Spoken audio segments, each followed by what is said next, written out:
дар вилояти Суғ ба хотири пешгирӣ аз ҷинояти коррупсионӣ ҷаласаи комиссияи ҷамъияти оид ба пешгирии коррупсия баргузор гардид, ки дар он вазъи имрӯзаи ҳолати коррупсионӣ мавриди баррасӣ қарор гирифт. Таъкид карда шуд, ки барои пешгирӣ намудани ҳолатҳои коррупсионӣ корҳои фаҳмондадиҳӣ на танҳо вазифаи ин мақомот, балки ҳар шахс ба ҳисоб меравад. маҳз аз ин рӯ дар вилоят комиссияи махсус ташкил карда шудааст, то сатҳи шиддати ҷинояти коррупсионӣ паст карда шавад. از روزهای اولی بعد از آوردن استقلالیت دولتی مقاومت با کورپسیا در محور سیاست خردمندانه اساسگذار صلح و وحدت ملی پیشوای ملت پرزیدنت جمهوری تاجیکستان محترم امامعلی رحمان قرار دارد و در سطح ملی استراتژی‌های دولتی مقاومت با کورپسیا تهیه، قبول و عملی شده ایستاده.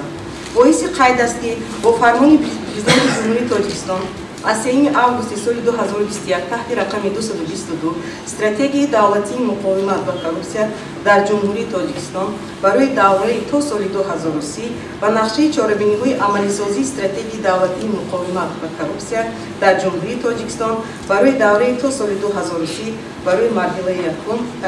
سال‌های 2021-2025 تحت رقم 222 تصدیق شده.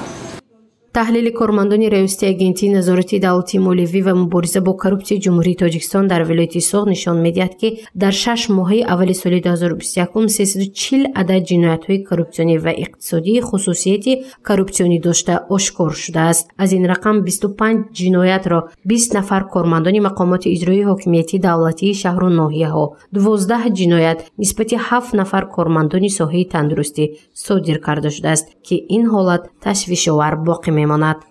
در ساحه معارف باشد 55 عدد جنایت نسبت 32 نفر. این وابسته به این با ماده 245 یعنی از اون کنی مبلغ و ماده 323 کدکس جنایت جمهوری تاجیکستان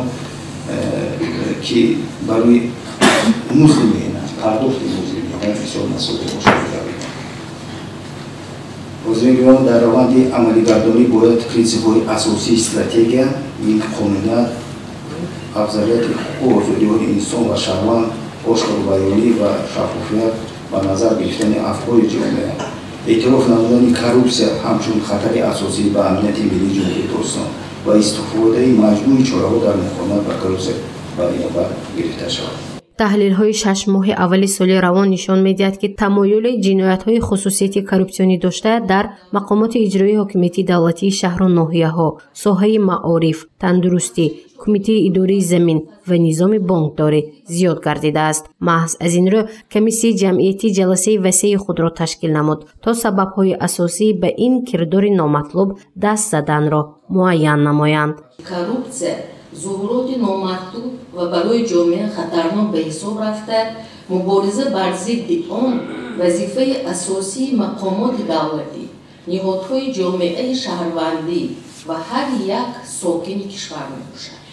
در این ردیف با مقصد هماهنگسازی فعالیت مقامات دولتی و جامعه شهروندی در سمت مقاومت با کورپسیا، شورای ملی مقاومت با کورپسیا جمهوری تاجیکستان